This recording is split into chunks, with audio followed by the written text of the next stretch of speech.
South চব্বিশ পরগনার বারুইপুরের ঐতিহ্যবাড়ি এই রাজবাড়ি শতাব্দী প্রাচীন। বারুইপুরের ইতিহাস ঘাঁটলে জানা যায়, তৎকালীন নবাবের কাছ থেকে সুবিস্তৃত এলাকা যৌতুক হিসেবে পান জমিদার রাজবল্লভ চৌধুরী।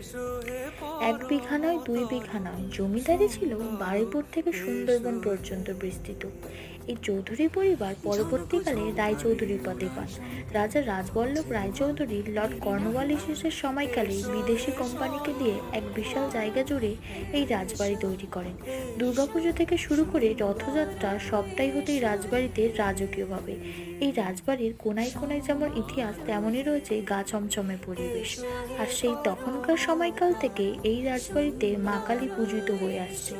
এখনও নিত্য ভোগ দেয় এখানকার স্থানীয় পুরোহিতেরা। এই চৌধুরী বাড়ির রথই বারুইপুর সহ আশেপাশের এলাকায় বিখ্যাত। আর এই রাজবাড়ি এখন শুটিং প্লেস হিসেবে ব্যবহৃত হয়।